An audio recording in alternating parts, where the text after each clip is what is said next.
¿Cómo están, estudiantes? Muy buenos días.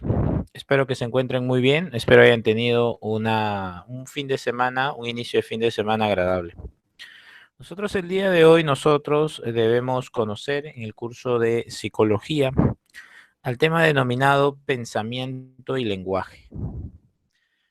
En el avance se presenta el tema de pensamiento. Sin embargo, algunas preguntas de la guía y de la práctica requieren algunos conocimientos sobre el lenguaje también. Así que vamos a tratar en lo posible de trabajar los dos, ¿sí? El pensamiento ha sido tema en examen de admisión en los últimos años, pero un tanto distanciados. Esto se ha presentado en San Marcos en el 2010, 2016 y 2020. En el examen de admisión del 2021 me presentaron el caso del juego simbólico. Básicamente allí se está presentando la función representacional del pensamiento, que es en realidad una propuesta del famosísimo Jean Piaget. ¿Sí? Muy bien, empezamos.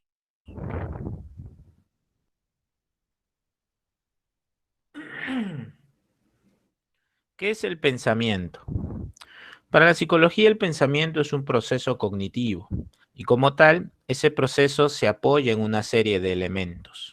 ¿Qué elementos? Bueno, los elementos denominados las imágenes, los elementos denominados los conceptos y finalmente un tercer elemento denominado el lenguaje. Recuerden que para el enfoque cognitivista y la teoría del procesamiento de la información, recuerda, los procesos mentales constituyen un sistema y tú sabes muy bien que el pensamiento y el lenguaje son expresiones de una misma capacidad. Son expresiones de una misma capacidad.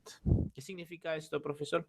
Significa que cuando uno articula alguna estrategia para solucionar algún problema, uno puede emplear signos y símbolos. Y tú sabes que para el lenguaje nosotros articulamos una serie de signos y símbolos para poder comunicar ciertos contenidos.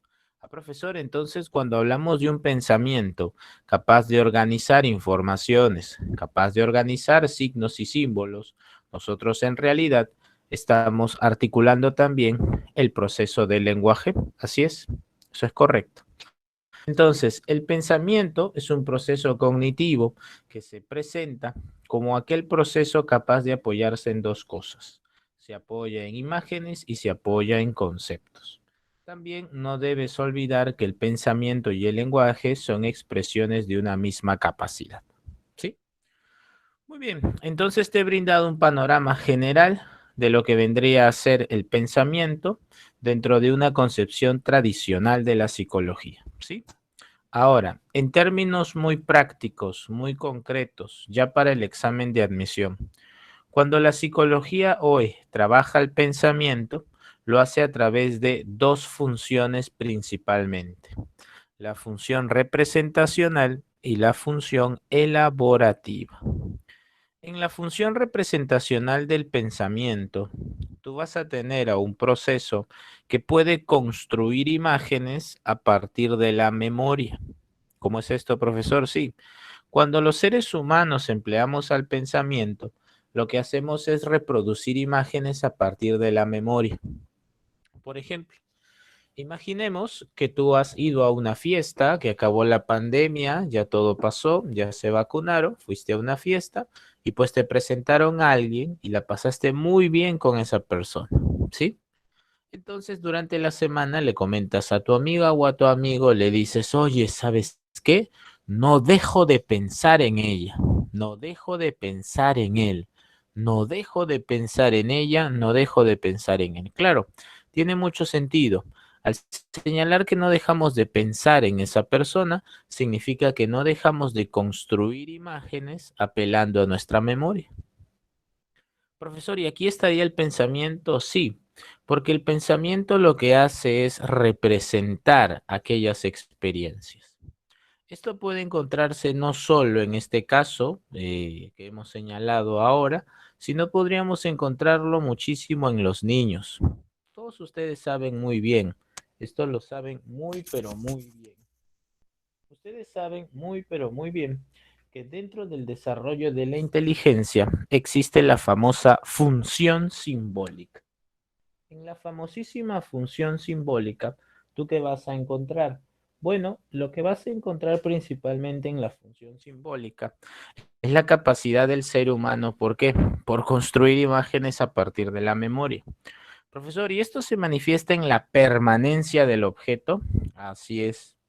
De tal manera que los objetos para el pequeño que ya no son vistos, aún conciben su existencia, aún se sabe que existe.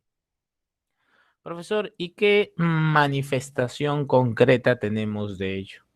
Pues la imitación diferida. San Marcos en el año 2010 me presentó el caso de un pequeño que hablaba sobre su perro y hacía como su perro, a pesar de que el perro no esté presente. Y la pregunta fue, ¿esto evidencia que en él se ha desarrollado? Y ya más adelante verás las preguntas de admisión que he traído, ¿sí? Otro caso es el caso de los niños. También los niños cuando juegan representan su mundo en el juego, lo representan. ¿Cómo así, profesor? Sí, en el año 2020 me presentaron el caso de una niña que tenía condiciones económicas desfavorables, pero en su juego ella le ponía ropa costosa o imaginaba que iba a pasear a lugares costosos, etcétera, etcétera. Profesor, pero aquí ya está empleando la imaginación, sí, y de eso se trata. Y aquí quiero hacer una importante aclaración. Mira, el pensamiento como tal es un proceso cognitivo que permite la construcción de imágenes a partir de la memoria, ¿sí? Pero la imaginación se va a apoyar en el pensamiento en la medida que la imaginación construye imágenes a partir de la memoria, pero estas surgen para encarar necesidades o deseos. Es por eso que en los libros de psicología cognitiva más reciente vas a encontrar que la imaginación se deriva de la función representacional del pensamiento. ¿Sí? Eso es importantísimo. Profesor, entonces, cuando en el año 2016 San Marcos me presentó el caso de Karina, una niña de 2 años, ¿sí? Que observa cómo su tía golpea a su hija con una correa. Una semana después, Karina hace lo mismo con su muñeca. Bueno, en esta imitación diferida, tú tienes a la función representacional del pensamiento. Se construyen imágenes a partir de su memoria. Estas imágenes construidas se pueden reproducir, ¿sí? Entonces, profesor, usted me está diciendo que en la imitación diferida, en la permanencia del objeto, en la función simbólica, se realiza la función representacional del pensamiento. Así es, eso es correcto. No te vayas a olvidar. La segunda función del pensamiento es la función elaborativa. En la función elaborativa, el ser humano construye conceptos. ¿Qué es un concepto? Un concepto va a ser una categoría mental que te permite clasificar hechos, personas, objetos, animales, etcétera. ¿Por qué nos permite clasificar esta categoría mental? Lo permite porque es una idea general que expresa muy bien una propiedad común o relación constante entre fenómenos. Profesor, ¿cómo es esto? Mira, si yo te dijera, por ejemplo, si yo te dijera, por ejemplo, que tengo un objeto esférico que rebota, que está lleno de aire, que sirve para jugar y que se mantiene relativamente estable en el suelo, pues creo que no tendríamos problema en afirmar que es una pelota, ¿cierto? Pues bien, de acuerdo a la psicología, cuando uno ha podido construir conceptos que son muy importantes para la realización de la vida cotidiana, pues estos conceptos se construyen por abstracción y generalización. En el proceso de abstracción, los seres humanos capturan las cualidades de las cosas, capturan sus características. Entonces, si a un niño le presentamos por primera vez una pelota, pues él se va a dar cuenta que es esférico, que rebota, que está lleno de aire, que sirve para jugar y que se mantiene relativamente estable en el suelo. ¿Sí? Entonces, al abstraer estas características, él va a poder construir una idea. Si él sabe que esta es una pelota, si él aprendió que esto es una pelota, cuando él vaya por la calle y encuentre otro objeto esférico que rebota, que está lleno de aire, que sirve para jugar y que se mantiene relativamente estable en el suelo, en lugares abiertos o cerrados, pues bien, él le llamará pelota también. A esto se le llamará generalización. ¿Por qué, profesor? Porque las características de un objeto se han extendido. Profesor, entonces cuando extendemos tales características, ¿estamos empleando a la famosa generalización? Así es. Así que aquí quiero dejar algo muy en claro. Hay una pregunta en tu guía que presenta a unos niños que pueden distinguir las características de algunas estaciones del año y como consecuencia pueden extender tales características y agruparlas en un concepto. Entonces te colocan punto seguido. A estos niños han empleado principalmente, y pues aquí hay un gran problema. ¿Cuál? Que al momento de preguntar tienen que ser muy específicos, porque en este ejercicio que más adelante veremos, te están presentando las dos cosas, te están presentando a la abstracción y a la generalización. Lo que le falta a esa pregunta es colocar inicialmente los niños emplean, y allí la clave sería abstracción. Finalmente, los niños se emplearon y allí sería generalización. Las preguntas de admisión son preguntas muy puntuales. Difícilmente presenten un problema de sintaxis. Difícilmente. Están bien organizadas. Entonces, en la guía vamos a tener que corregir dos preguntas. La primera es la de estos niños que han podido separar las cualidades de las cosas y posteriormente extenderlas para formar conceptos. Entonces ahí vamos a tener que aclarar. Inicialmente los niños abstraen y posteriormente los niños generalizan. Ambos procesos son necesarios para la conceptualización. Eso vamos a tener que precisarlo y tomarnos un tiempito. ¿Sí? Profesor, entonces conceptos como ropa, televisor, mesa, silla, puerta, árbol, ser humano, ¿son conceptos construidos por abstracción y generalización? Sí. En cambio, los conceptos mitológicos, de leyendas, que forman parte de las creencias, de la ciencia ficción, del arte, profesor, estos conceptos se construyen por composición. ¿Cómo así, profesor? Sí, en la composición, de acuerdo a la teoría psicológica, tú vas a tomas tú elementos naturales y lo que haces es unificarlos para presentar uno ficticio. ¿Cómo así, profesor? Sí. Por ejemplo, hace algunos años en un simulacro de admisión, ¿qué digo? Varios años, me presentaron el caso de una pareja. Una pareja iba al cine, fue al cine a ver una película y uno de los personajes de esta película de ciencia ficción tenía cuerpo de árbol, pero gestos y características humanas. ¿Sí? Entonces, al final de la pregunta me pidieron, determine usted la formación del concepto para la realización del personaje señalado. Y la clave fue un concepto por composición. ¿Sí? En otra pregunta de simulacro hace muchos años, me presentaron el caso del pistaco. No sé si ustedes han escuchado al famoso pistaco. Ustedes saben que en ciertos lugares de nuestro país hay ciertas creencias, ¿verdad? Donde hay un sujeto con determinadas características. Algunas regiones lo describen con características de animales, otros los describen con unas características similares al de una bestia.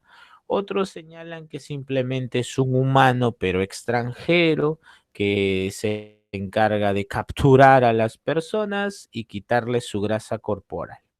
Entonces, estos personajes construidos por las leyendas, por los, entre comillas, mitos o leyendas urbanas, regionales, o estas historias de terror, pues desarrollarían para la psicología conceptos por composición. ¿Sí? No te vayas a olvidar, conceptos por composición. Profesor, entonces hay dos maneras de formar conceptos, sí, abstracción y generalización, y luego está la composición. Para terminar, tenemos un ejemplo aquí, donde encontramos a un concepto por abstracción y generalización. ¿Qué concepto es este, profesor? Bueno, un concepto muy sencillo, el concepto de auto deportivo. Profesor, pero auto ya es un concepto. Auto deportivo también lo es, sí. Los conceptos, a pesar de desarrollarse como ideas generales, también pueden ser, entre comillas, especializados, ¿sí? Quiere decir que pueden atribuirse a cosas también con características que se han generalizado, pero de otro modo. Por ejemplo, si nosotros tenemos un auto que alcanza grandes velocidades, que tiene un diseño aerodinámico, que tiene un alto costo, ¿sí? Y que es Lamborghini o Ferrari, pues creo que a partir de la abstracción no tendríamos problema en señalar que es un auto deportivo. Profesor, ¿quiere decir que en la abstracción estaría el color, el diseño, el tamaño, la marca? Así es. Y en la generalización, pues ubicar cómo otros objetos comparten tales características. Ah, ya. Entonces, tenemos, no te olvides, abstracción y tenemos generalización. No te vayas a olvidar. Profesor, además de ello, ¿qué debemos saber sobre el pensamiento? Mira, brevemente debemos nosotros saber que hay operaciones del pensamiento. Esto lo vamos a tratar brevemente para luego dedicarnos buen tiempo a las modalidades del pensamiento. ¿Sí? Muy bien. Primera operación del pensamiento al tratar, el análisis. En el análisis debes recordar que se realiza una operación del pensamiento donde se fragmenta, divide, fracciona un objeto, un hecho o un fenómeno para ser conocidos muy bien, ¿sí? Para conocerse muy bien. Profesor, ¿qué ejemplos de análisis podemos nosotros observar? Mira, un análisis clásico puede ser el que ocurre cuando vas a comprar un producto, específicamente una prenda de vestir. Cuando tú vas a una tienda y tú dices, ah, mira qué bonito este polo me gusta, pues tú tomas el polo y lo que haces es analizar. Tú dices, a ver, observo, marca, sí, es una marca reconocida. A ver, calidad, el algodón parece ser muy bueno. A ver, el diseño, sí me gusta. A ver, el precio. Entonces, marca, color, diseño, precio constituyen las partes del objeto. Entonces, al analizar, tú lo que estás haciendo es separando, ¿sí? En cambio, en una síntesis, tú reagrupas esos elementos que has separado para obtener una idea, o si quieres podemos llamarle conclusión. Por ejemplo, si tú tomas ese polo y dices, a ver, precio, está barato. A ver, marca es reconocida. A ver, calidad, sí está bueno el algodón. A ver, comodidad, me lo pruebo. Sí, está todo muy bien. Perfecto. Este es un ofertón. Cuando un sujeto dice, oye, esto es un ofertón, ¿ah? Esto es una ganga, es porque ha podido analizar el objeto, ha reunido sus partes y ha obtenido una idea, o si quieres llamarle conclusión, ¿sí? Ahora, en tu guía hay una pregunta, que esta ya es la segunda pregunta que requiere una precisión. Mira, en tu guía hay una pregunta acerca de un doctor. Dice, ¿no? El doctor Jaramillo. Esta pregunta te van a presentar como un doctor observa los síntomas de un paciente y es más, la pregunta te colocan examina. El doctor examina al paciente y establece los síntomas. ¿Para qué? Para poco a poco eliminar a aquellos que no vayan acorde a las características presentadas.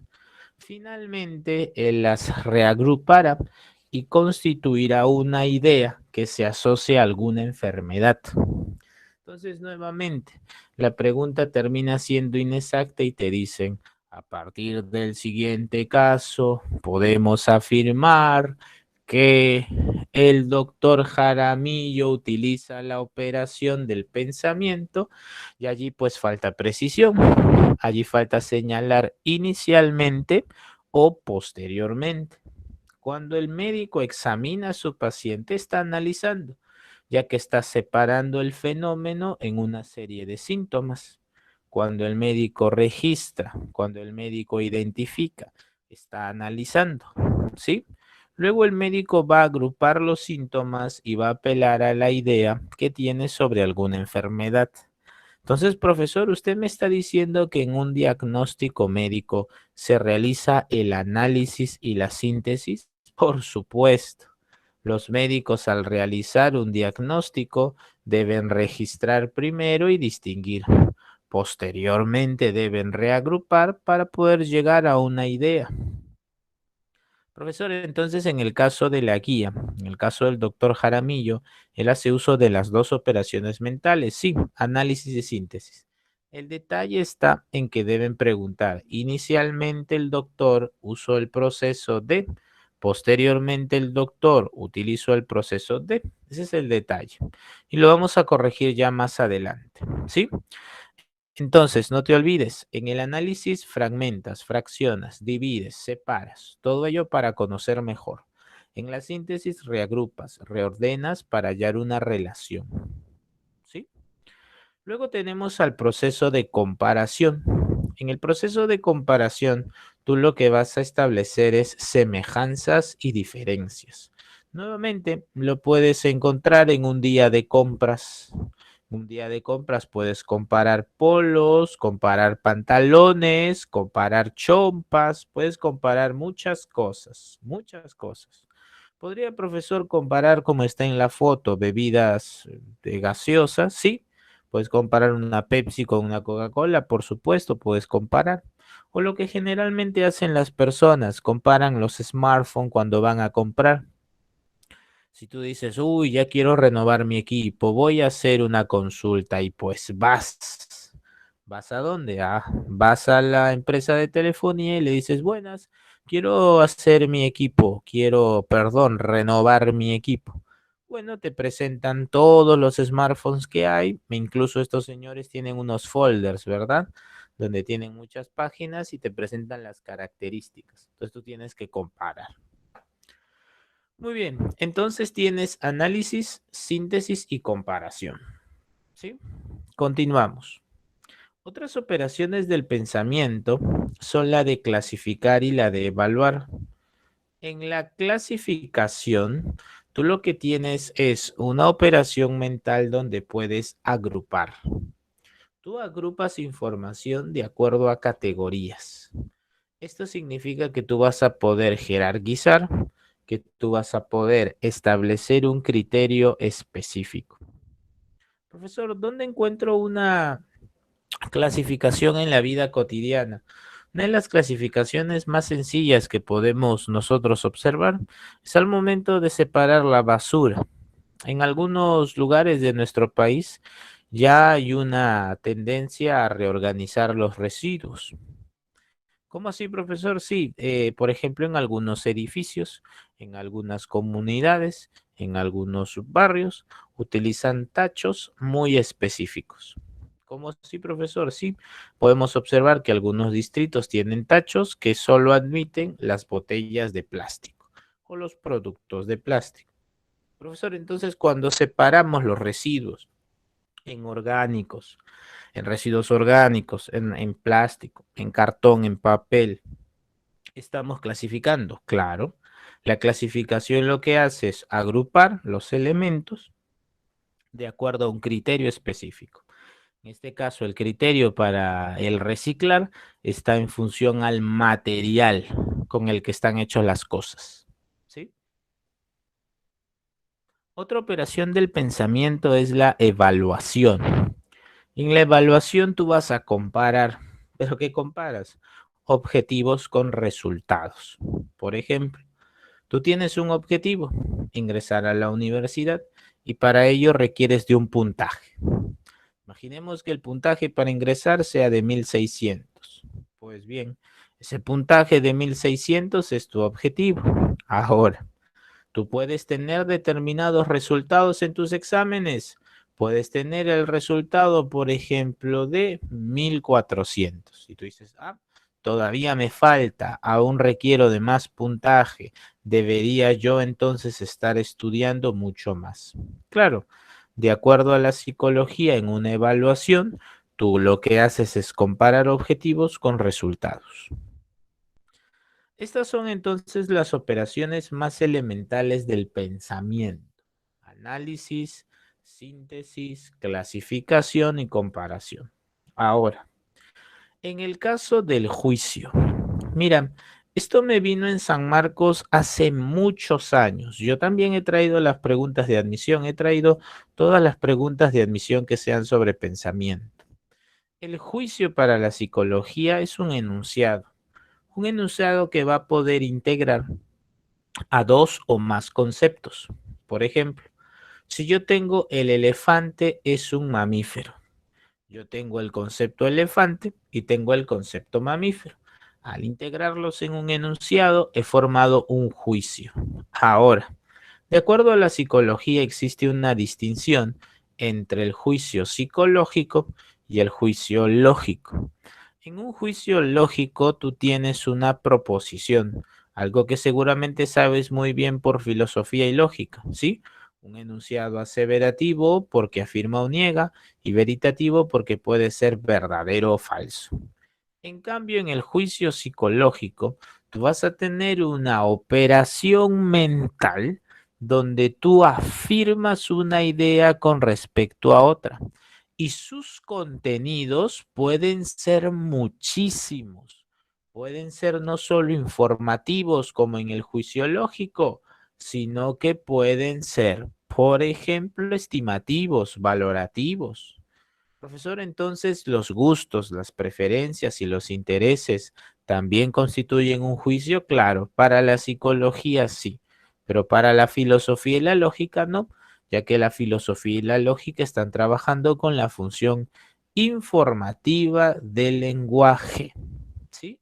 En cambio, en la psicología vamos a trabajar con elementos internos, como aquellos factores que obedecen a tus intereses, tus valores, tus deseos, tus necesidades, ¿sí?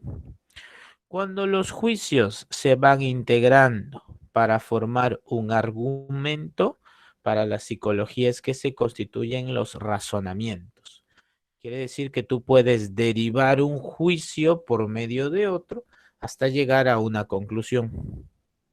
Los razonamientos, y esto es muy sencillo, para la psicología se pueden organizar en razonamientos inductivos y razonamientos deductivos.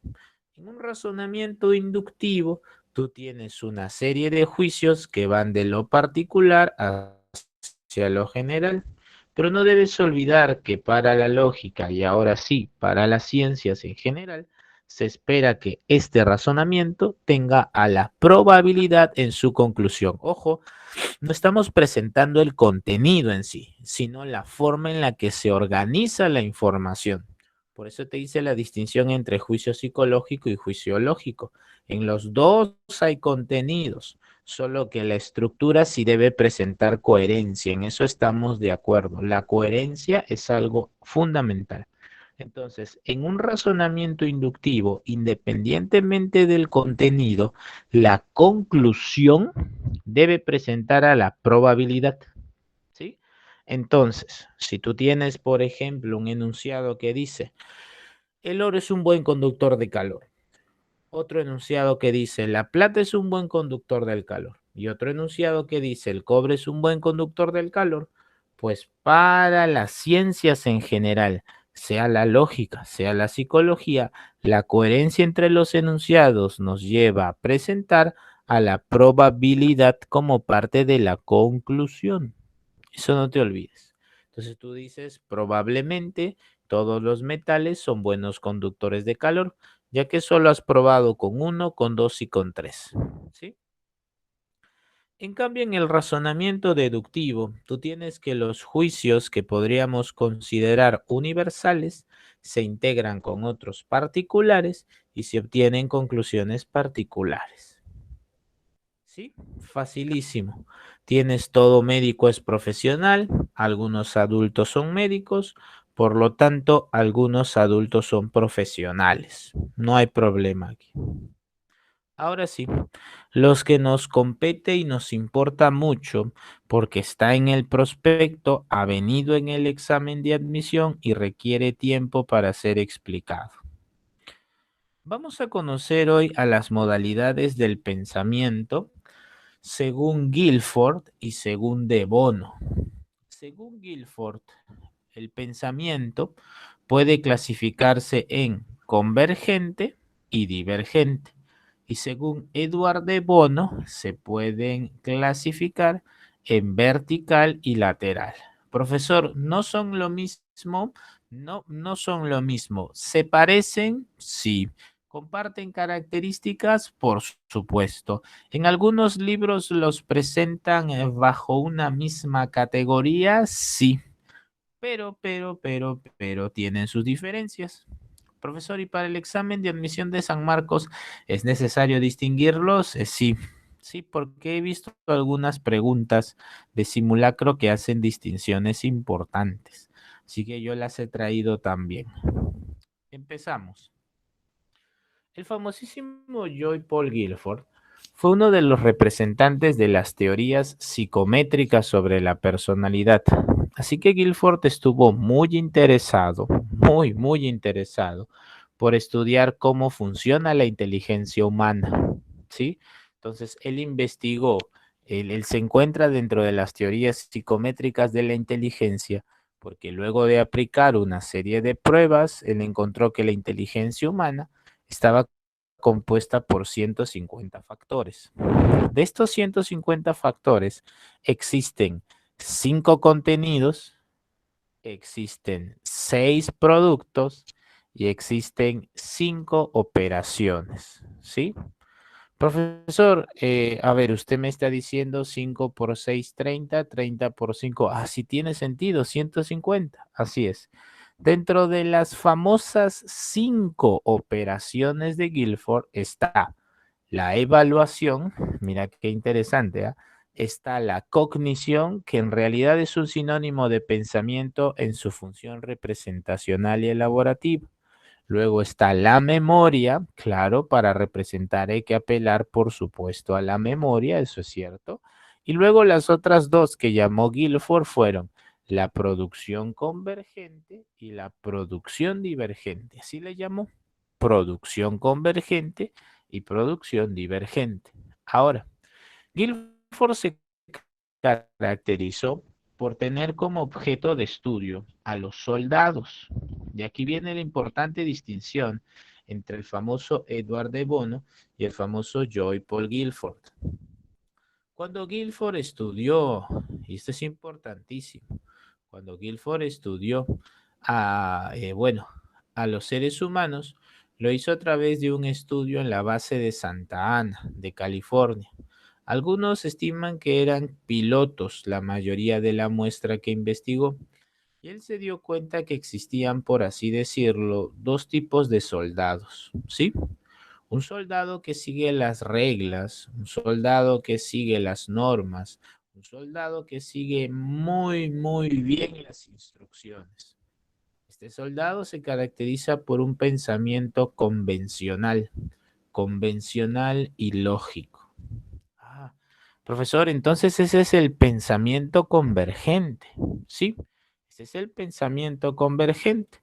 El pensamiento convergente es el pensamiento, ojo, que se encarga de reconocer una solución establecida. Ya. Profesor, entonces usted me está diciendo que lo que hizo el famoso Guilford fue investigar a soldados. Así es. Y él notó que en la producción, en las operaciones mentales de los soldados, podían distinguirse muy bien dos tendencias. Una tendencia que podríamos llamar, ojo, convergente y una que llamaríamos divergente. Lo que pasa es que, y acá tal vez hago un breve paréntesis, ustedes saben muy bien, eh, la inteligencia fue un objeto de estudio de la psicología, pero se hizo muy popular en dos momentos. A inicios del siglo XX, cuando se evaluaban estudiantes, ¿sí? Estudiantes, y en mitad del siglo XX, durante la Segunda Guerra Mundial. Entonces, Guilford, por ejemplo, trabajó en la Fuerza Aérea Norteamericana en Santa Ana, en California, y tenía como objetivo evaluar a los pilotos para que pudieran seleccionar a los mejores que pudieran combatir. En realidad trabajaba para la Fuerza Aérea Guilford. Después ya trabajó para otras instituciones, pero él siempre estuvo vinculado a ello, a la actividad militar. ¿Sí? Entonces, como te señalaba, Guilford había notado que algunos soldados podían seguir muy bien sus instrucciones, eran soldados que tenían muy orientado su pensamiento al desarrollo de respuestas únicas, convencionales y lógicas, y pues aquí se está realizando el pensamiento convergente. Profesor, ¿y cuál es la conclusión? Bueno, el pensamiento convergente, según Guilford, es un pensamiento que apela a tus contenidos ya establecidos y sobre todo demostrados. Profesor, son contenidos entonces que me aseguran la respuesta correcta. Así es. Profesor, entonces cuando yo tengo una prueba, tengo una pregunta de admisión y tengo cuatro alternativas, yo apelo a mis conocimientos y marco una. Claro, porque esa alternativa es la correcta, porque esa alternativa se corresponde con tus conocimientos, con tus aprendizajes. Profesor, entonces el convergente es convencional y lógico, ¿sí? Si puedes decirme el teorema de Pitágoras, pues estás empleando tu pensamiento convergente. Si tú, por ejemplo, me podrías decir cuál es el superlativo de pobre, pues es el pensamiento convergente. Si tú me puedes decir dónde se acentúan las esdrújulas o bueno, las graves, estarías empleando tu pensamiento convergente. Y el pensamiento divergente, aquí está el asunto. El pensamiento divergente es un pensamiento creativo, sí, pero el detalle está en que cuando Guilford lo propuso para señalar a los soldados flexibles. ¿Cómo que a los soldados flexibles? Sí, mira.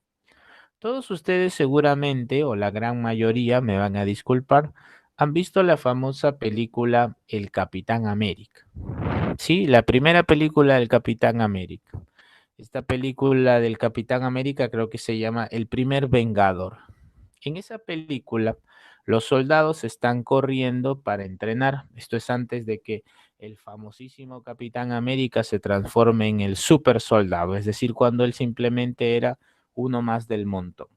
Pues bien, cuando todo el pelotón estaba corriendo, ustedes recordarán, llegó un momento durante el entrenamiento en que el jefe del pelotón dice, aquel que me baje esa bandera se va en la camioneta con la agente Carter. Entonces, la mayoría de soldados con su pensamiento convergente, convencional y lógico, empezaron a trepar el asta y no podían alcanzar la bandera.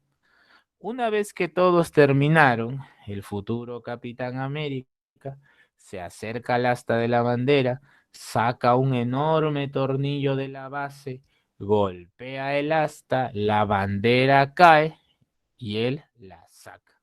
¿Sí? Se la da al jefe del pelotón, se sube a la camioneta y se va. Ese es un ejemplo de pensamiento divergente. ¿Por qué? El pensamiento divergente para Guilford es un pensamiento flexible, es un pensamiento adaptativo y sobre todo es espontáneo.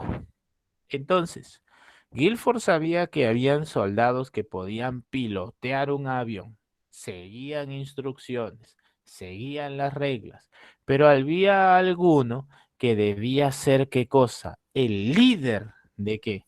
Del escuadrón. Ah, profesor, y ese líder del escuadrón debe tener pensamiento divergente, porque debe ser flexible. En las estrategias del combate hay cierta flexibilidad. Si nos atacan por aquí, bueno, podemos hacer estas tres cosas, aquí, aquí y allá. Y si no funciona, regresamos. Todos atentos a mi orden, por favor. Siempre hay un líder. El liderazgo para Guilford implicaba flexibilidad, implicaba tendencias adaptativas y sobre todo soluciones innovadoras, pero espontáneas. Ah, esa es la diferencia, sí. Guilford concibía al pensamiento divergente y convergente como altamente funcionales. Es decir, que ante un problema tú puedas de manera espontánea presentar una solución adecuada. Profesor, entonces Guilford está hablando en un sentido adaptativo, por supuesto, en un sentido donde nosotros sintonizamos con el medio sin problema alguno. ¿Listo? Convergente, convencional y lógico. Divergente, flexible, adaptativo. Muy bien. Profesor, en las imágenes tenemos ejemplos de que, bueno, en el marcar una alternativa correcta hay convergencia. Y aquí quiero que observes esto. Esto es un buen ejemplo de pensamiento divergente, ya que es adaptativo, trata de satisfacer una necesidad. La mayoría de las personas tiene problema porque los audífonos se enredan, ya que los cables pueden desarrollar estos inconvenientes, ¿cierto? Entonces han tomado los ganchos que son para colgar ropa y los han utilizado ¿para qué? Para poder ordenar sus cables. Esto es divergente, no hay duda. Es adaptativo, es flexible. Profesor, y en este de aquí, aquí también tienes otro ejemplo de pensamiento divergente. Aquí tienes algo que los psicólogos llamarán capacidad para redefinir. En la capacidad para redefinir, tú tomas un objeto y le das nuevos usos. En este caso, un peine no fue creado para esto, pero puede ser empleado en esta situación. Esto es divergencia. ¿Sí? Flexibilidad, adaptación. Recuerda que debe ser típicamente espontáneo. Profesor, ¿y cuál es la diferencia con el pensamiento vertical y lateral del famoso Edward de Bono? En Edward de Bono vas a encontrar una variable muy interesante, que es la variable de la voluntad. ¿Cómo que la voluntad, profesor? Sí, mira, mientras que Guilford es de mediados del siglo XX, incluso un poco antes, en la Segunda Guerra Mundial, De Bono es de, podríamos llamarle mira, Edward de Bono corresponde a los años 70 y 80. Profesor, ¿y en qué se diferencian? Bueno, tanto el pensamiento vertical como el pensamiento lateral van a apelar a la variable de la voluntad. El pensamiento vertical se realiza a partir de un ser humano que sabe lo que quiere, sabe lo que está buscando y se orienta sin ningún problema a conseguirlo. Profesor, usted me está diciendo que el pensamiento vertical pasa por un asunto de intencionalidad. Sí, no es tanto por una programación o automatización como le veía Guilford, sino como un asunto de intención, de deseo, de voluntad. Profesor, entonces en el pensamiento vertical se mueve el sujeto si hay una dirección en que moverse, por supuesto. El sujeto entonces, profesor, en el pensamiento vertical sabe lo que está buscando, por supuesto. En el pensamiento vertical, profesor, el sujeto va a excluir aquello que no se relaciona con lo que está buscando, por supuesto. ¿Y el pensamiento vertical se basa en una secuencia de ideas? Claro que sí. ¿Qué ejemplo, profesor, tenemos del pensamiento vertical? Mira, este es uno de los grandes ejemplos que hoy podemos ver en la humanidad y aún más en el Perú. Si uno, por ejemplo, no quiere, ojo, no quiere contagiarse, si alguien no quiere contagiarse del COVID-19, pues lo mínimo que puede hacer es evitar las 3 C. Evita espacios cerrados, evita espacios concurridos y evita los contactos cercanos, ¿sí? Si tú no quieres contagiarte, sigues estas 3 instrucciones y te va a ir mejor. Profesor, entonces, a partir de mi voluntad, ¿yo puedo emplear el pensamiento vertical y evitar el contagio? Claro que sí, pero este es un asunto de intencionalidad y voluntad. ¿Por qué, profesor? Porque a pesar de que el Perú es uno de los peores países atacados por el COVID-19, estamos en los más altos índices, ¿verdad? Del deterioro de nuestra salud individual, social, pública, etcétera. Las personas siguen haciendo fiestas. Así, profesor, claro, hay personas que hacen fiestas. Profesor, entonces ahí está la variable de la voluntad, los procesos volitivos, motivacionales, ahí está. Ah, profesor, esa es la diferencia entre Guilford y De Bono. Sí, Guilford estaba orientándose a una investigación de la inteligencia humana y dentro de sus 150 factores encontró producción convergente y divergente. Pero el famoso Edward De Bono es alguien que dedicó una obra exclusiva a la creatividad y presentó como variable importante a la voluntad. Si tú no quieres contagiarte, o sea, sabes lo que quieres, ¿ya? Tú tienes una serie de instrucciones y no tienes problemas en seguirlo. Es el pensamiento vertical. Ah, profesor, haciendo uso de mi pensamiento vertical, si yo no quiero contagiarme, evito las 13. Sí, pero en nuestro país hay personas que no les importa tal vez, que no jerarquizan sus necesidades y hacen fiestas y se contagian. Ah, profesor, ¿y contagian a los demás? Sí. Hay personas que no usan mascarilla en las calles. Ay, aunque no lo crean. Ah, ya, ya, ya, profesor. Entonces tenemos la diferencia. Sí, esta es la diferencia. ¿Y qué hay con el pensamiento vertical? El lateral, perdón. En el pensamiento lateral, tú tienes a un sujeto que apelando a su voluntad está a la expectativa de soluciones innovadoras. Ah, claro, profesor. Yo recuerdo que en el proceso creativo hay preparación, incubación, iluminación y verificación. Así es. Y tú sabes muy bien que en la preparación el sujeto está a la expectativa de soluciones, de contenidos, de informaciones. Por ejemplo, nosotros sabemos que hay ciertos grupos humanos que se dedican a, podemos llamarle así, el bienestar de la comunidad, ¿sí? Y hay ciertos grupos que defienden a los animales, a veces les llaman animalistas, ¿cierto? Entonces, esos grupos están a la expectativa de ciertas soluciones que puedan ser muy útiles para su comunidad. Por ejemplo, si son animalistas y están preocupados por el bienestar de los animales, entonces van a estar a las expectativas de ciertas soluciones que puedan satisfacer necesidades en los animales, como por ejemplo durante el invierno que no pasen frío. Entonces, al encontrarnos a la expectativa de la solución, van a surgir una serie de ideas. Profesor, como cuando en el colegio decían lluvia de ideas. Claro, la lluvia de ideas es una estrategia para aperturar nuestra mente y estar a la expectativa de distintas soluciones. Ah, profesor, no es como el divergente que es se le prendió el foquito, se adaptó, fue flexible, solucionó. No, el lateral está a la expectativa. Ah, profesor, entonces está como con la mente abierta. Así es. Entonces seguramente ustedes por las redes sociales hace poco habrán visto esto, ¿cierto? Como las personas han tomado estos carteles de los candidatos, ¿verdad? A la presidencia o al Congreso, y los han transformado en ¿qué? En casas para los animales callejeros, para que no pasen frío, ¿sí? Aquí tienen un pensamiento lateral.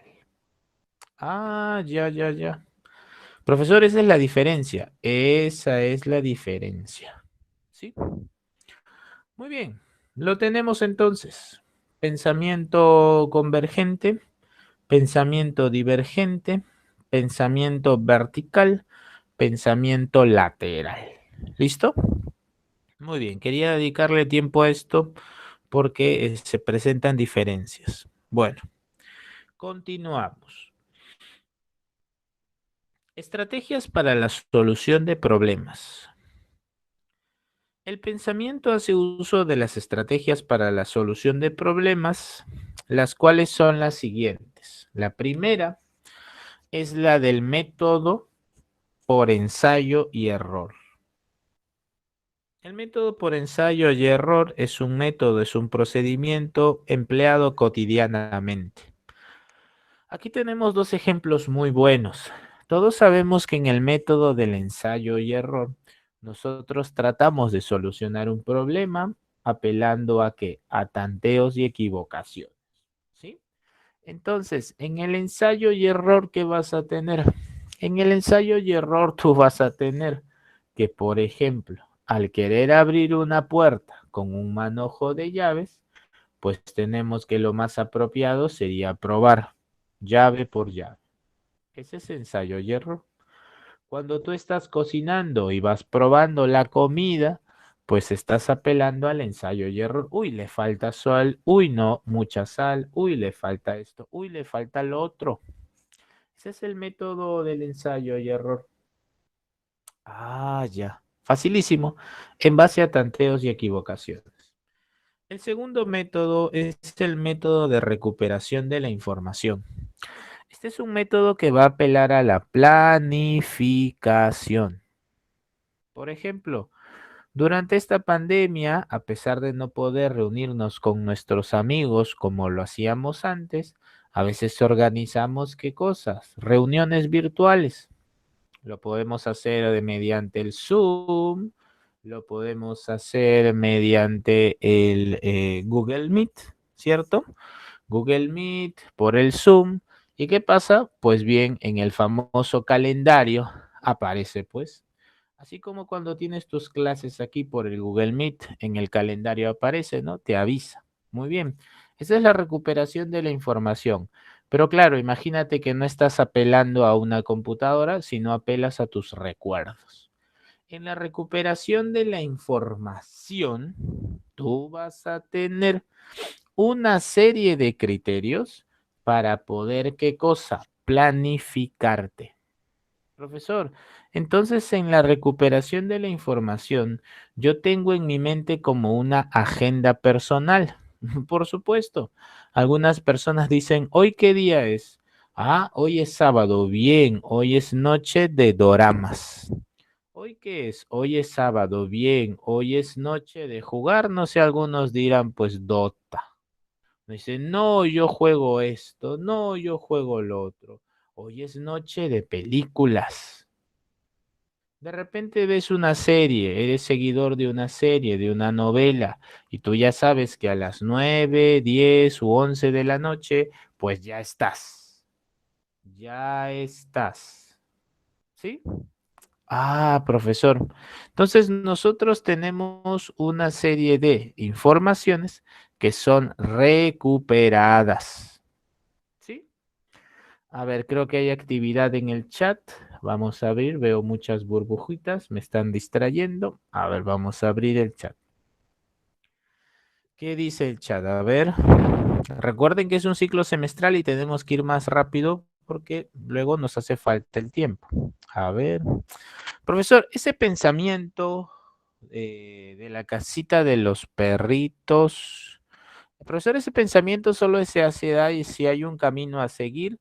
Elizabeth, si estás haciendo referencia al pensamiento vertical, sí, pero recuerda que debe ir en correspondencia con la voluntad. La diferencia entre el convergente y divergente es que en el pensamiento vertical o lateral, la voluntad es una variable fundamental. ¿Sí? Lo dije por la casita de los perritos, lo vi.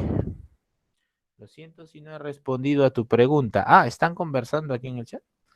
A ver, pero alguien por favor dice que diga la pregunta de Elizabeth por micro, si pudiera lo haría. No, creo que ya habíamos acordado que lo podían dejar por el chat y al final de la clase lo respondíamos, ¿sí? Además, recuerden que es un ciclo semestral y a veces los temas están juntos y hay que avanzar. Si no, no llegamos. En un ciclo anual estos temas están separados. Ya que tienen más tiempo, pues los tratamos de manera más pausada. Por eso la diferencia entre ciclos. Diferencia entre anual y diferencia entre semestral, ¿verdad? 1 año, 6 meses, ¿sí? Muy bien. Continuamos entonces. Quiere decir, profesor, que si yo tengo mi agenda personal, tengo planificado mi horario, yo estoy recuperando información constantemente, por supuesto. Ahora, la psicología cognitiva, como piensa que nuestra mente es como una computadora, es posible encontrar dos variantes: el silencio documental y el ruido documental. Imaginemos que tu mente sea una computadora y tú tengas algo llamado Google, tengas un buscador. Pues bien, ¿qué pasa cuando tú copias un texto y lo pegas en el buscador de Google? Pues bien, te van a salir una serie de respuestas. Pero ¿alguna vez acaso has estado buscando algo en Google y Google no te ha botado resultado? ¿No te ha dado resultado? Pues sí. A eso se le llama, y esto es muy importante, silencio documental. En el silencio documental la información es tan, pero tan específica que no se ha encontrado resultado. Es como si te encontraras con un amigo por la calle y él te dice, oye, ¿te acuerdas de esa chica que vivía aquí a 2 cuadras en una casa de color naranja? Tú le dices, ¿qué? Oye, no, casa de color naranja. Y no lo puedes recordar. Esto es porque la información era muy, pero muy específica. Se le llama silencio documental. Si no ha sido significativa para ti la información, la vas a olvidar, así que no la vas a encontrar. Es como que yo venga y te diga, oye, ¿tú te acuerdas de tu compañero de menor estatura del nido? Tú dices, oye, esa información yo no la entreno, así que la verdad que no recuerdo. El segundo apellido no está difícil. En cambio, en el ruido documental, tú tienes información que has buscado, pero como has buscado de manera tan amplia, pues no vas a poder recuperarla con precisión tampoco. Por ejemplo, que alguien se acerque y te diga, oye, ¿te acuerdas de esta chica muy guapa de la promoción que tenía el cabello ondulado? Oye, en la promoción éramos como 300 personas y habían chicas muy guapas con cabello ondulado. ¿De cuál te refieres? ¿A cuál quieres tú señalar? Ese sería un ruido documental. ¿Sí? Muy bien, entonces no te olvides, la recuperación de la información pasa por apelar a tu memoria y está estrictamente vinculada con nuestra agenda personal, cómo nosotros planificamos nuestra semana, nuestro día, etcétera. Luego tenemos otra estrategia llamada el algoritmo. En el algoritmo tú tienes una serie de procedimientos, una serie de estrategias que si las aplicas muy bien, te pueden asegurar la solución al problema. Por ejemplo, aquí al lado derecho tienes una gráfica sobre los algoritmos. ¿Cómo es esto, profesor? Sí, en los algoritmos tú tienes una serie de pasos. Por ejemplo, aquí tienes un problema. El problema consiste en la lámpara no funciona. Pues bien, los algoritmos te guían y te dicen lo siguiente. La lámpara no funciona. Pues bien, ¿está enchufada? No. Pues bien, enchúfala y va a funcionar. A ver, no, no funciona. Muy bien. ¿El foco está quemado? A ver, sí. Muy bien. Reemplaza el foco. Perfecto, va a funcionar. Ah, pero ¿qué ocurre cuando está enchufada y no funciona? Cuando el foco no está quemado y bueno, tampoco funciona. Entonces, ¿qué pasa? Pues compra una nueva lámpara o mándala a reparar. En ese sentido, en un algoritmo tienes una serie de reglas y de pasos que si tú los aplicas correctamente, pues te asegura la solución a un problema. Profesor, ¿qué ejemplos de algoritmos hay? Mira, los algoritmos más elementales están en la matemática. Minuendo menos sustraendo es igual a diferencia. Profesor, ¿hay otro tipo de algoritmos? Sí, podrías encontrar los algoritmos cada vez más digitalizados, como cuando YouTube te recomienda un video. De repente a ti te gusta el K-pop, ¿cierto? Entonces escuchas muchos videos de K-pop. Pues bien, YouTube tiene algoritmos que en función a las preferencias o reproducción de los videos de los usuarios, les sugiere videos parecidos. Profesor, tiene razón. Yo vi un video de K-pop y al instante me salieron recomendados como cinco más y lo seguí viendo, lo seguí viendo, lo seguí viendo, lo seguí viendo. Bueno, estás reforzando al algoritmo. Hoy se sabe también que, por ejemplo, si tú tomas tu smartphone, tienes la aplicación de Facebook, tomas una foto, no sé, le tomas una foto a tu gatito, pues Facebook te va a presentar publicidad relacionada a gatos. ¿Qué, profesor? ¿Eso no era un mito? No, hoy día se sabe.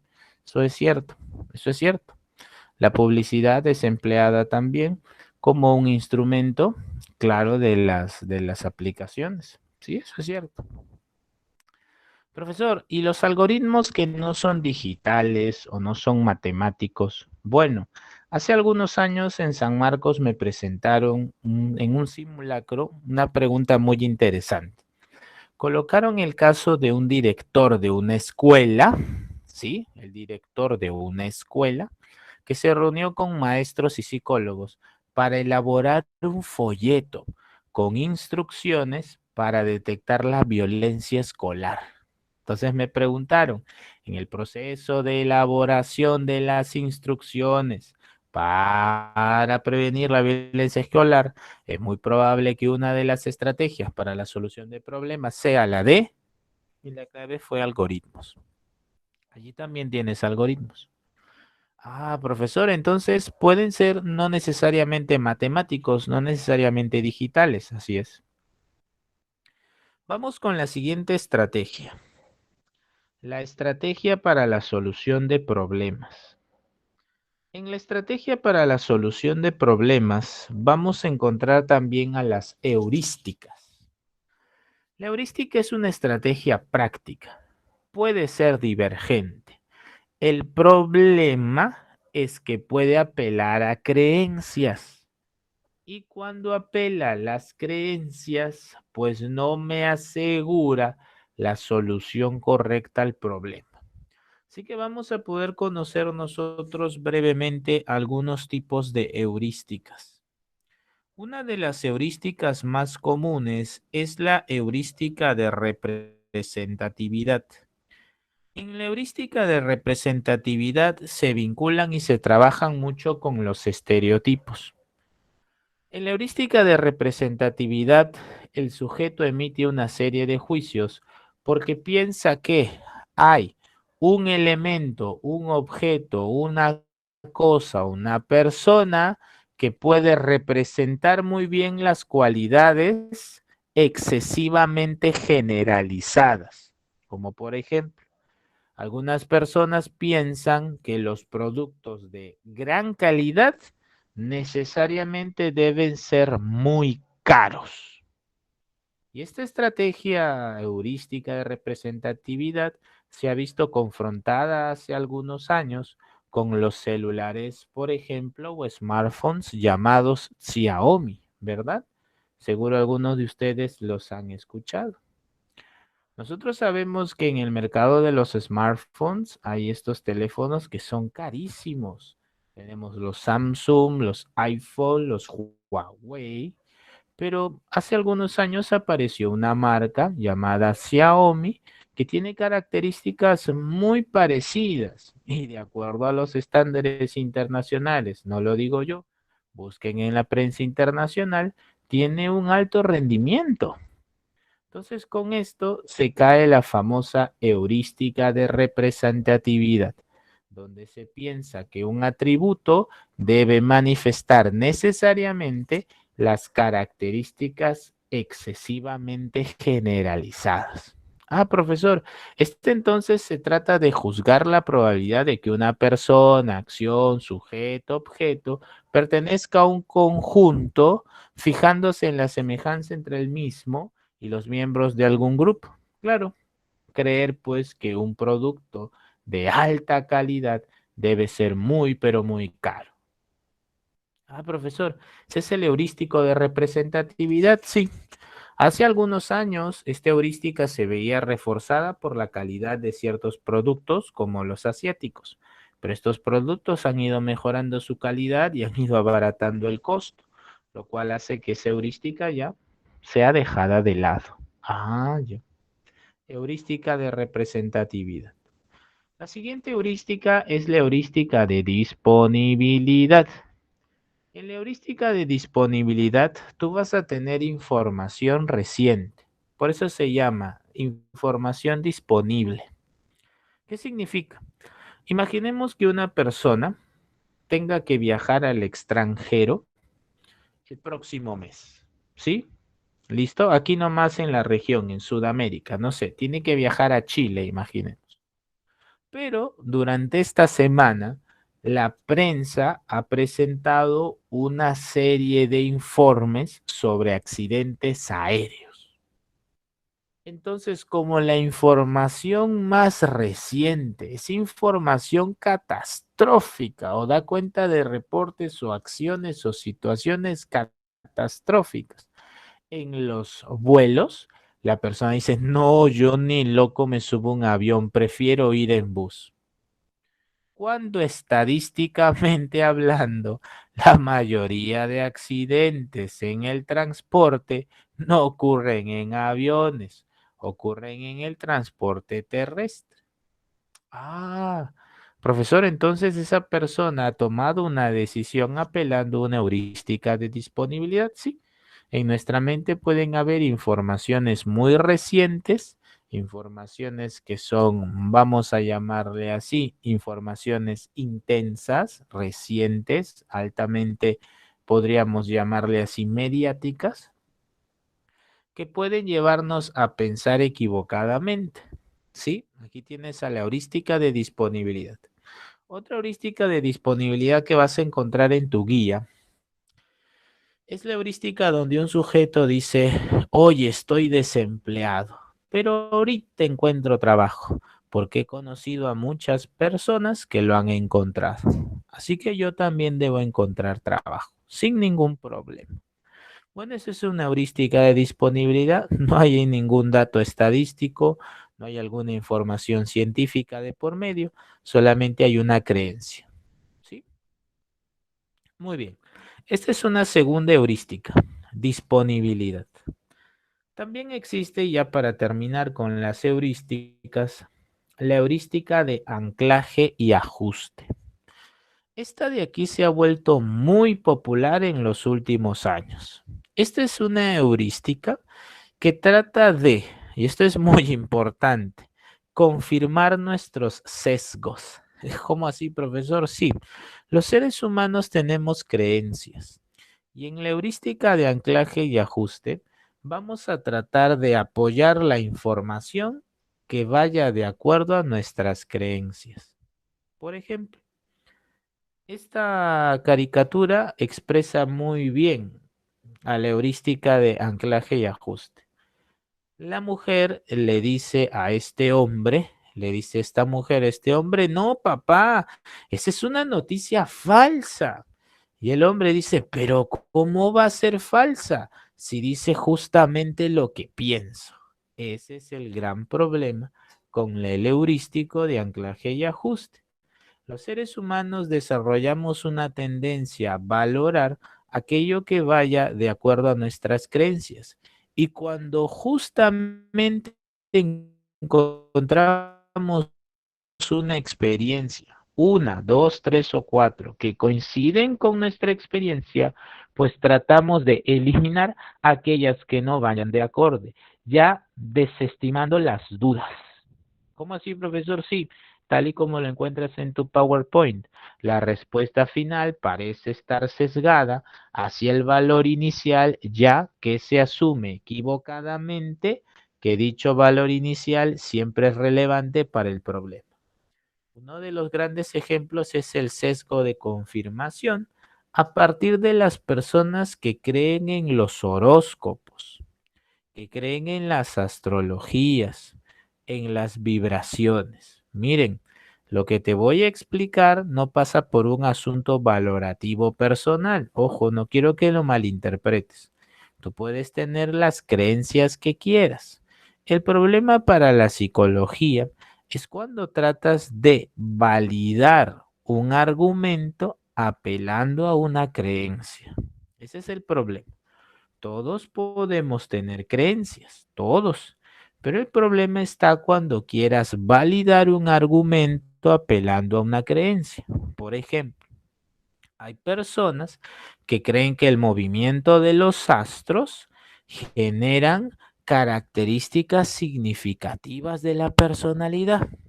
De tal manera que si es el sujeto identificado por un signo, debe tener características de la personalidad específicas. Por ejemplo, Juanita está conversando con Mariela y Mariela le dice, oye, sí, pues estoy teniendo problemas con mi novio porque él es así y asá. Y la amiga que cree en el horóscopo, de repente en las vibraciones, de repente, no sé, en el movimiento de los astros, le dice, ya ves, yo te dije, ten cuidado, es que los Géminis son así, ten cuidado. Ya ves, yo te dije, es que tú eres Tauro, los Tauros y los Géminis no son compatibles, te lo dije. Eso para la psicología es una heurística de anclaje y ajuste y genera un sesgo de confirmación. ¿Cuáles son los problemas? Los problemas es que esta heurística genera luego estereotipos y prejuicios. ¿Por qué, profesor? Porque si yo creo que los tauros son así y luego conozco a alguien que coincide con mi creencia, pues empiezo a valorarla.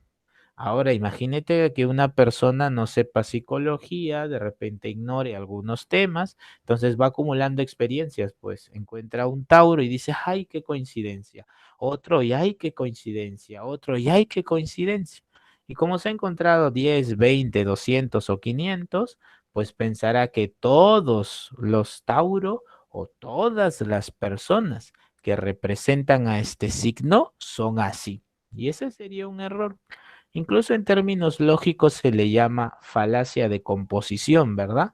Si encuentras tú uno, dos, tres, cuatro y cinco casos, no significa que todos sean así, ¿verdad? Esta última heurística es muy popular hoy en día. Lo vas a encontrar en ese caso, en las supersticiones, en las creencias en la astrología y en los horóscopos, ¿sí? Se le llama, según la psicología, sesgo de confirmación. Profesor, ¿lo podemos observar también en las fake news, en las noticias falsas? Sí, por supuesto. Puedes ver las redes sociales y vas a ver que hay problemas grandes de desinformación. ¿Sí? Muy bien. Terminamos con las estrategias. Brevemente ahora, y eso sí lo voy a hacer muy breve, voy a pasar a explicar el lenguaje, pero muy breve porque de acuerdo al avance no está, solo que yo lo he traído porque hay algunas preguntas de tu práctica en las cuales vas a emplear esta información, por eso, ¿ya? ¿Qué es el lenguaje para la psicología? Para la psicología el lenguaje es un proceso cognitivo que le permite a un infante, lo que hace el infante es asimilar una lengua en un contexto idiomático. Ya de acuerdo al curso o a tu materia de lenguaje, sabes que es un conjunto de signos y símbolos que nos permiten comunicarnos. Pero para la psicología, no te olvides, pensamiento y lenguaje son expresiones de una sola capacidad. No te olvides que es un proceso cognitivo que le permite al ser humano asimilar un código para luego, ¿qué cosa? Desarrollarlo en un contexto social, en un contexto idiomático. ¿Sí? Ya tú sabes la diferencia entre lengua, habla, idioma, etc. En términos lingüísticos, y ya propia de la especialidad de la lingüística, según Saussure en su análisis estructural, tú encuentras que hay un significado y un significante. Creo que allí no hay problema. Sabemos del lenguaje. Bueno, según Noam Chomsky, el lenguaje es innato. ¿Por qué? Bueno, dos razones. La primera, la especialización de los hemisferios. Ah, profesor, la famosa lateralización hemisférica. Así es. El hemisferio izquierdo tiene el área de Broca, área de Wernicke, área de Degenire, área de Exner, ¿cierto? También, ¿cuál es la otra razón? El segundo argumento. El segundo argumento es que los seres humanos, en términos evolutivos, desarrollamos una disposición natural para construir gramáticas, para construir una semántica, para desarrollar una sintaxis, para poder articular fonos. Por ejemplo, profesor, mira, si yo tomo una escoba y la golpeo contra el piso y le digo a un pequeño de 5 años que eso se llama tirirear, pues yo le puedo decir, oye, a ver, conjuga, y él me va a decir, yo tirireo, tú tirireas, él tirirea.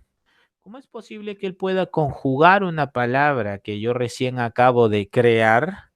Pues porque él está programado para que en sus procesos cognitivos las informaciones puedan, ¿qué cosa? Ser complementadas. Ah, profesor, esto quiere decir que cuando tenemos a una familia de diplomáticos que han viajado por todo el mundo en los últimos 40 años, podemos encontrar que los hijos de los diplomáticos a la niñez o en la niñez ya pueden estar hablando 4 o 5 idiomas. Ah, profesor, claro, los hijos de los diplomáticos, las personas que han desarrollado esta carrera, que son embajadores, cónsules, cancilleres. Entonces ellos han desarrollado esta característica. Claro, estas familias tienen hijos de los cuales ellos pueden hablar 5 a 6 idiomas sin problema. Profesor, esto yo lo he visto también hace poco en las redes sociales. Y es cierto, hace poco, no recuerdo qué diario fue, pero hizo un informe hace poco sobre los cantantes de música de coreana. Sí, esta era una chica, una representante de una famosa banda coreana. Creo que era de origen tailandesa, pero que había ido a Corea del Sur a los 14 años, pero creo que un tiempo había vivido en China y ahora ella teniendo solo 20 años hablaba como 4 idiomas, coreano, inglés, chino, entre otros. Claro, los seres humanos estamos programados para poder asimilar estos códigos y luego reproducirlos. Chomsky en los años 50 pensaba que esto era exclusivo del ser humano, pero luego en los años 70 y 80 se hicieron investigaciones con chimpancés y se encontraron que los chimpancés también tienen lenguaje, pueden manejar sus signos e incluso trabajar con símbolos. ¿Sí? ¿Qué más sabemos del lenguaje? Pues bien, tiene una estructura. Cuando articulas los sonidos y les estableces una coherencia, estás trabajando en el nivel fonético. Cuando tú sabes que una palabra presenta un significado y a la unidad mínima se le llama morfema, pues estás en el nivel morfológico. Si, por ejemplo, tú organizas una serie de palabras y en esa organización tú lo que haces es desarrollar coherencia para comunicar algo, pues estás en el nivel de la sintaxis. De tal manera que la famosa anfibología, tú tienes un problema de sintaxis. Y para terminar, en el nivel semántico tienes a los significados. ¿Cómo es esto, profesor, de los significados? Sí, de acuerdo al nivel semántico, tú puedes trabajar con significados que puedas comunicar de manera muy específica. Por ejemplo, en el curso de lenguaje seguramente has escuchado de estas palabras que se escriben igual pero significan cosas distintas, como por ejemplo cola, que es aplicado a un pegamento, y cola como alguna parte de un animal, ¿cierto? ¿Cómo se le llaman a esas palabras? A ver, por el chat de repente me lo pueden decir. Tengo, por ejemplo, cola, que significa el pegamento, y tengo cola, que apela a la parte de un animal. Muy bien. Entonces, en la homonimia tenemos estos casos, ¿verdad?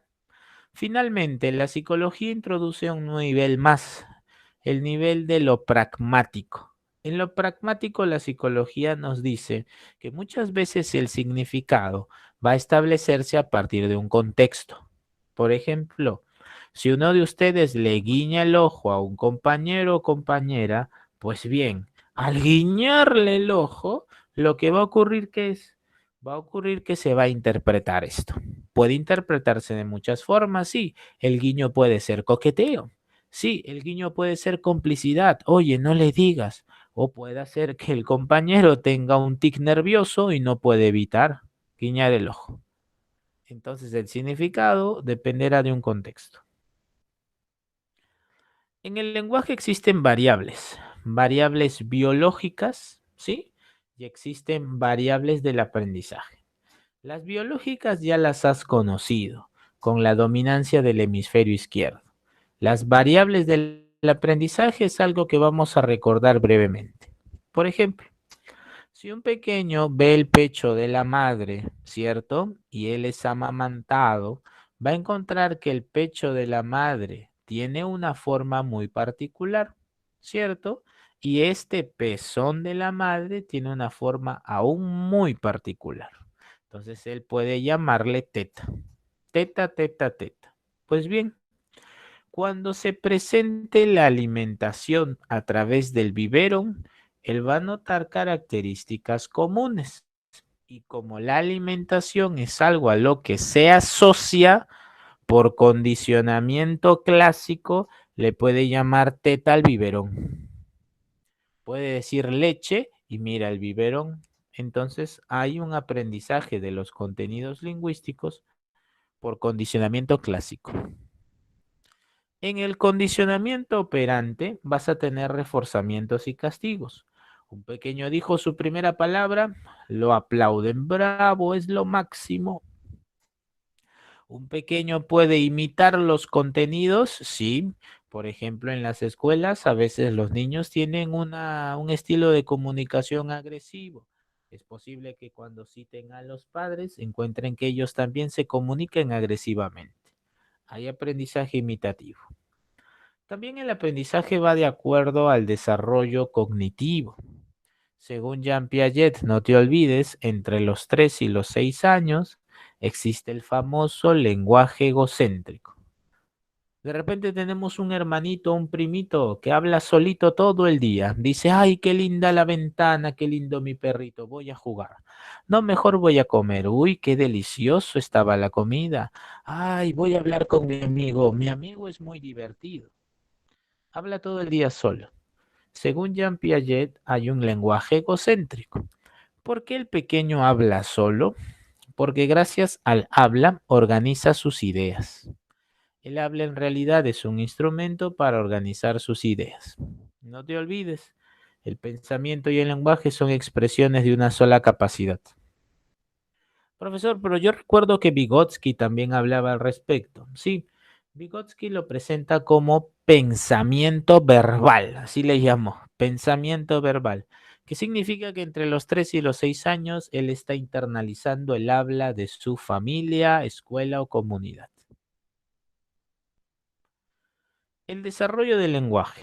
No te olvides, al primer mes lloramos, al mes y medio brindamos arrullos, a los 6 meses balbuceamos. No te olvides, a los 8 meses balbuceamos, pero con variaciones tonales. Al año debemos señalar nuestra primera palabra. Y aquí viene lo bueno. Del año al año y medio se presentan las solofrases. Se presentan palabras pero con mensaje complejo. Por ejemplo, el pequeño no le puede decir a la mamá, mamá, ¿podrías pasarme esa botella con agua que estoy sediento? No, el pequeño dirá, magua, magua, magua, mamá, dame agua. En el discurso telegráfico tienes un enunciado donde se omiten los conectores. Al omitirse los conectores, tú lo que vas a hacer es presentar una información de la siguiente manera. Pequeño, en lugar de decir, por allí se desplaza el perro a gran velocidad doblando hacia la derecha. Bueno, el pequeño va a decir, ma, allí, perro. Mira, allí, perro. O de repente, si el pequeño está aburrido y quiere irse a su casa, le dirá a su papá, papá, ¿casa ya? Papá, vamos, casa. Papá, ¿casa ya? Ese es el discurso telegráfico, entre el año y medio y los 3 años. Ya sabes, entre los 3 y los 6, lenguaje egocéntrico. A los 3 años se empiezan a notar los plurales y a los 5 años se esperan lograr las reglas básicas. Funciones del lenguaje muy sencillas. Según Carl Buller son 3. La expresiva comunica estados afectivos, deseos u otros elementos que impliquen emociones, sentimientos, pasiones o estados de ánimo. Luego está la función apelativa que comunica órdenes, mandatos, pedidos. Luego está la función que puedes tú llamarle informativa, que comunican las proposiciones. ¿Sí?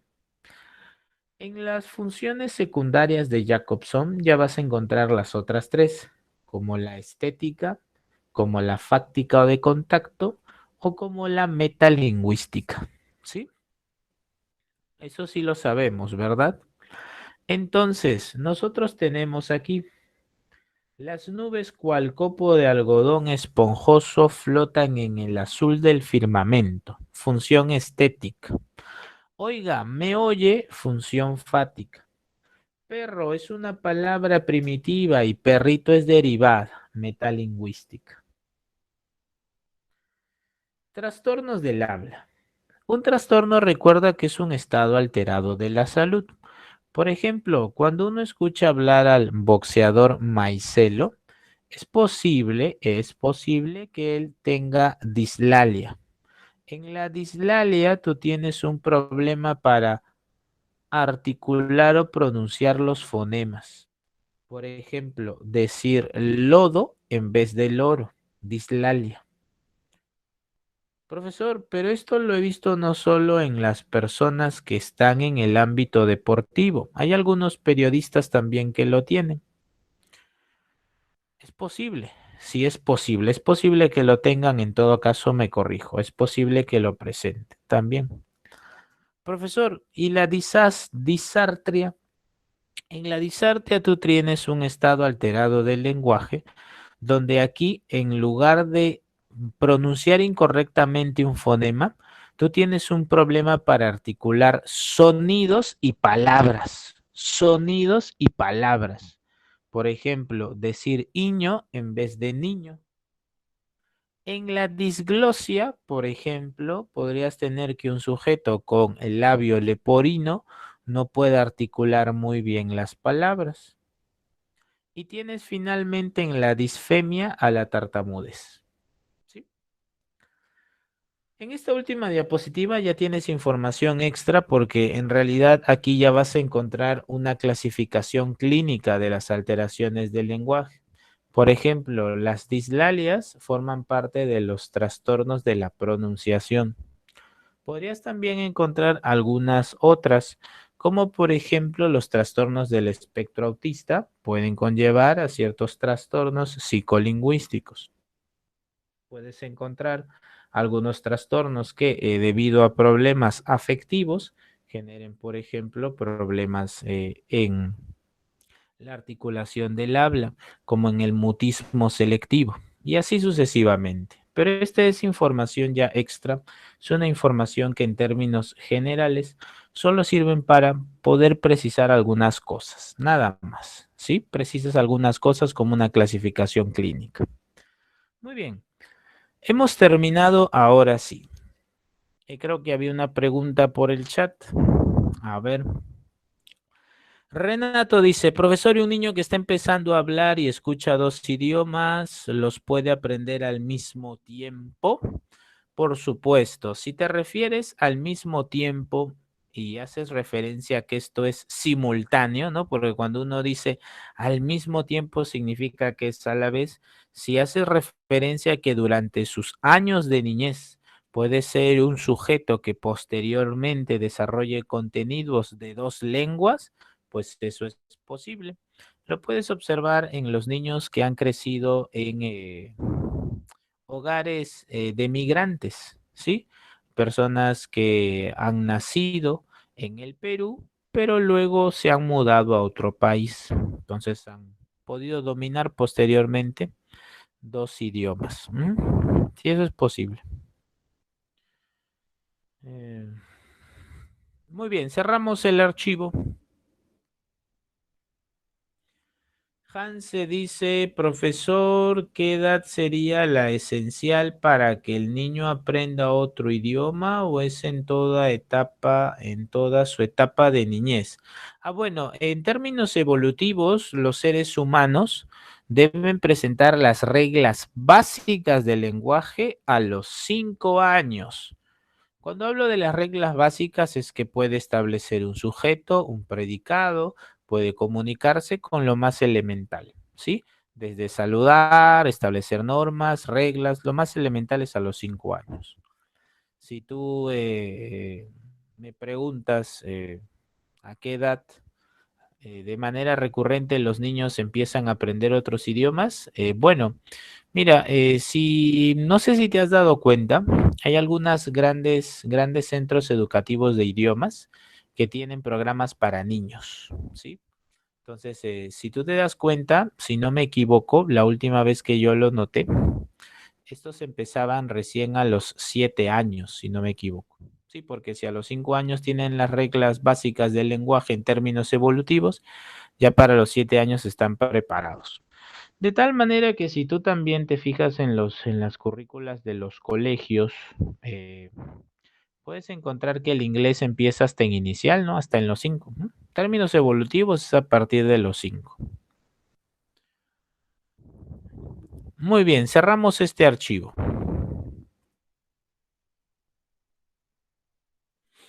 Muy bien.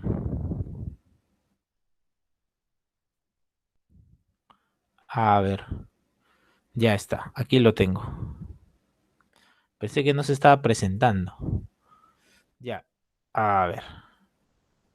Sí, aquí está. Ya listo. Vamos primero entonces con la guía. Sé que no se abría. Ya acá estás. No, esto no es, no te digo. Ujú. Vamos a resolver la guía. En tanto terminemos más rápido la guía, tendremos preguntas, tendremos tiempo para las preguntas de admisión. Este es. A ver, ya. Primera pregunta. A ver, los leo por el chat. Dice, en la presente imagen los niños suelen decir que se trata de una culebra que se comió un elefante y que no se trata de un sombrero. Para esta respuesta los niños han empleado un pensamiento. Bueno, la única posible aquí, ¿cuál es? Claro, la única posible aquí es, así es, divergente. Clave entonces dedo. Número 2. José explica a su amigo Ernesto que las palomas tienen plumas, las águilas tienen plumas. Ya esto es particular. Las palomas tienen plumas, las águilas tienen plumas y las avestruces a veces, dice, también tienen plumas. Por lo tanto, concluye, dice, que estos se encuentran dentro de la categoría de saurópsidos. Ante esto se puede decir que José está pensando, ¿cuál sería la clave de esta pregunta? Creo que todos estamos de acuerdo en que es una inducción. Muy bien, Katy, muy bien, Diego. Dos dedos. Pregunta número 3. El médico colombiano Manuel Elkin Patarroyo, que descubrió la primera vacuna elaborada químicamente contra la malaria, nació el 3 de noviembre de 1946. ¿Cuántos años cumplirá en este año? Para poder solucionar esta interrogante, tendremos que hacer uso del pensamiento, bueno, convencional y lógico, ¿no? Así que la clave sería en la 3, casa, convergente. Ahora aquí viene el detalle con la número 4.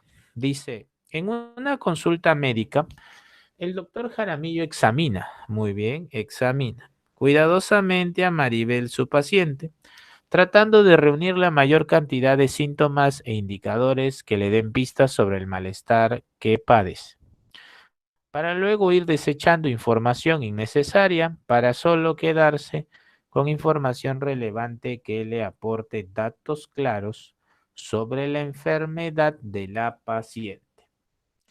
Ante esto se puede observar dos cosas, pues acá tienen que precisar.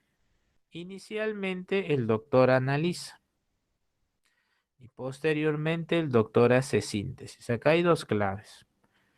La única manera de encontrar una es que al final coloquen inicialmente el médico hace, posteriormente el médico hace. ¿Sí? Porque el solo hecho de examinar ya involucra un análisis. Y el hecho de reunir involucra una síntesis. ¿Sí? Pregunta 5. Marco está en búsqueda de un empleo, pero está confiado de encontrar rápidamente un nuevo empleo, porque conoce gente a su alrededor que también ha sido despedido y ha encontrado trabajo con facilidad. Por eso piensa que él tendrá la misma suerte. Pensar de esta manera le puede ayudar a encontrar trabajo con relativa facilidad. Ante esto podemos decir que pensar de esta manera funciona como una estrategia heurística. 5 dedos. Pregunta número 6. Las siguientes descripciones. Seguir fielmente una receta de cocina. Los pasos para resolver una ecuación. El proceso de cómo doblar una camisa. Cepillarse los dientes. E incluso nuestra propia rutina diaria. Constituyen ejemplos de solución denominados. Bueno, creo que aquí no tenemos problema, ¿verdad? Claro. Así es. Tendría que ser pues la famosa, así es, al algoritmo. Muy bien. Clave aquí beso. 7. Marque la alternativa donde se vea el ejemplo del pensamiento divergente. Bueno, el pensamiento divergente aquí, que en realidad es lateral, ¿no? La única posible aquí es casa, que lo correcto es llamarle lateral. 7 casa. 8. Cuando los niños de primaria logran, y aquí está el otro caso que quería precisar, logran diferenciar las características de cada estación del año, agrupando cada una con una serie de conceptos. Se dice que los niños operan mediante, ahí está el problema, aquí está el problema. Cuando se hace una pregunta de este tipo, siempre es bueno anotar dos cosas. Primero, ¿qué es lo que hace inicialmente? ¿Y qué es lo que hace posteriormente? Aquí tenemos un caso de abstracción al inicio. ¿Por qué? Porque sabemos que en la abstracción uno está formando un concepto. Entonces, primero abstrae.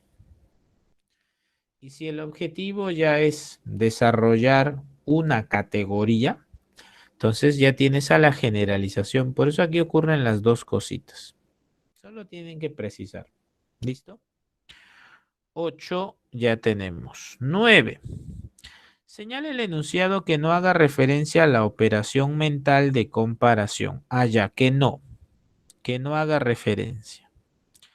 La única que no está comparando en la 9 sería dedo, ya que en el dedo encuentras un juicio, ¿sí? Específicamente un juicio lógico.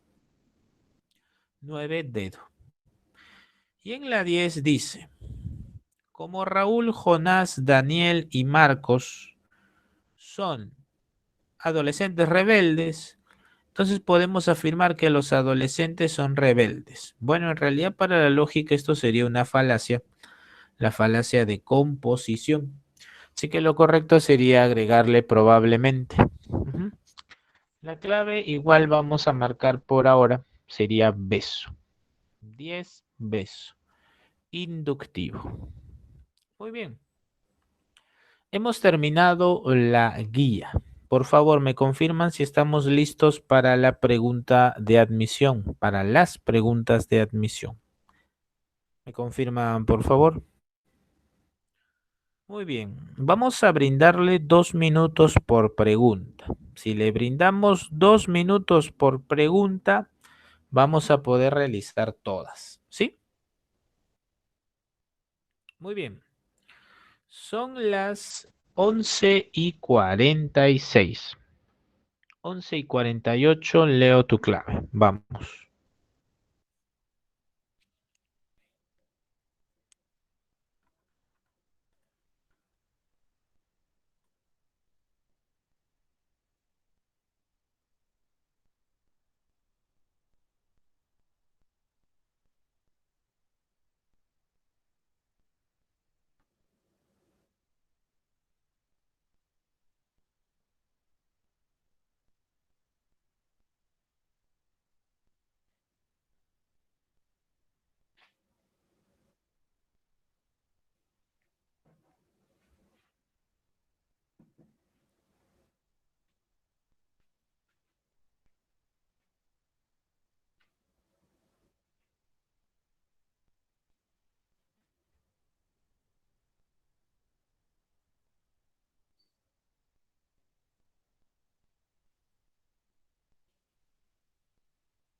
Se acabó el tiempo. Analice el siguiente caso, nos dice, y señale la alternativa que corresponda según la teoría de Jean Piaget. Una niña dice de 5 años juega en casa con su muñeca a la que imaginariamente viste con ropa elegante, pone zapatos nuevos y luego lleva de compras. En su vida cotidiana la niña no puede realizar estas actividades por las carencias económicas que atraviesa su familia. Bueno, aquí está empleando la función representacional del pensamiento. La clave sería beso. Muy bien, Joseph. Muy bien, Antonella. Muy bien, Luis. Muy bien, Katy. Mediante el juego simbólico, la niña satisface suyo, compensando y completando la realidad mediante la ficción. Muy bien. Clave de la 2021. Clave sería pues beso. Muy bien. Siguiente pregunta de admisión. 2 minutos más. Son ya prácticamente 11:51. 11:53. Vamos con la siguiente pregunta.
Muy bien, tiempo concluido. Me dice aquí, cuando un niño de 2 a 4 años de edad tiene la imagen de su perro y habla de él, pese a que el animal no está presente, ello es señal de que ha desarrollado su capacidad de, y aquí sería pues la clave avión, representación simbólica. Claro, aquí está trabajando con lo que Jean Piaget llamaría la permanencia del objeto, la famosa función simbólica. ¿Sí? Muy bien. Entonces la clave de esta pregunta de admisión del 2010-1 sería avión. No te olvides, construir imágenes a partir de la memoria. Muy bien. A continuación voy a trabajar contigo preguntas de admisión muy fáciles, ¿sí? Son preguntas que voy a dar solo un minuto por pregunta. Por reloj, un minuto, porque son 4 preguntas y son muy sencillas. ¿Listo? Así acabamos a tiempo, porque ya son 11:54, ¿sí? Muy bien, empezamos entonces. Primera pregunta. Colocarse frente a determinada realidad objetiva y emitir una opinión afirmando o negando algo con respecto a ella se denomina, por favor, 11:55 me das la clave. Vamos.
Muy bien, se cumplió el minuto.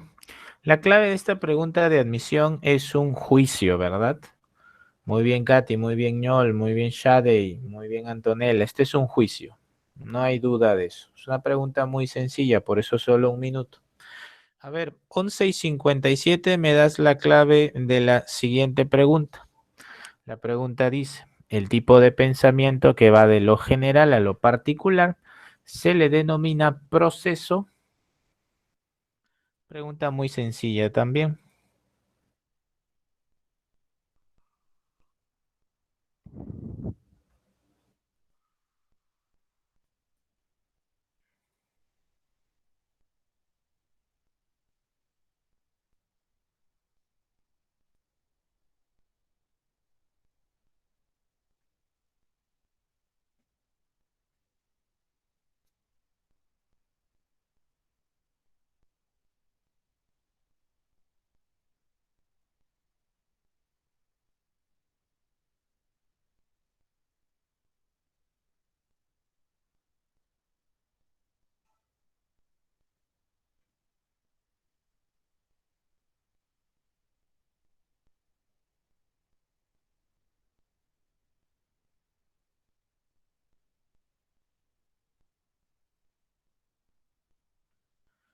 Listo, todos estamos de acuerdo en que de lo general a lo particular es un pensamiento deductivo. No hay duda de ello. Deductivo. Muy bien.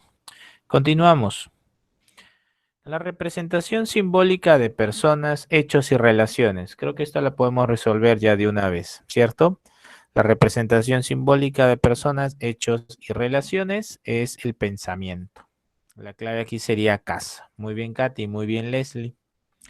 Y la última pregunta de admisión de la clase de hoy sería la siguiente. Cuando una persona elabora diversas y novedosas alternativas de solución para resolver un problema, se dice que está pensando divergentemente. Muy bien, Ñol, muy bien, Luis, muy bien, Antonella, muy bien, Dania. La clave es casa. Muy bien. Entonces hemos visto hoy en clase todas las preguntas de admisión sobre pensamiento. Ya no hay más. Te han preguntado, mira, el juicio. Te han preguntado por la deducción. Te han preguntado por la definición de pensamiento, por el pensamiento divergente y ya las más elaboradas nos han preguntado por representación simbólica y en el 2010 me preguntaron por el juego simbólico de Jean Piaget, ¿sí? Estas entonces son las preguntas que han venido en San Marcos sobre el tema de pensamiento. Creo que ya hasta la fecha tienes un buen banco de preguntas. Has resuelto conmigo preguntas de bases biológicas, bases sociales, sensación, percepción, memoria y olvido, y ahora pensamiento. Si has estado ya desde algunas semanas, te has dado cuenta, ya sabes cómo San Marcos me pregunta, ya sabes que San Marcos me pregunta, ya sabes qué conceptos emplea. ¿Listo? Muy bien, que les vaya muy bonito.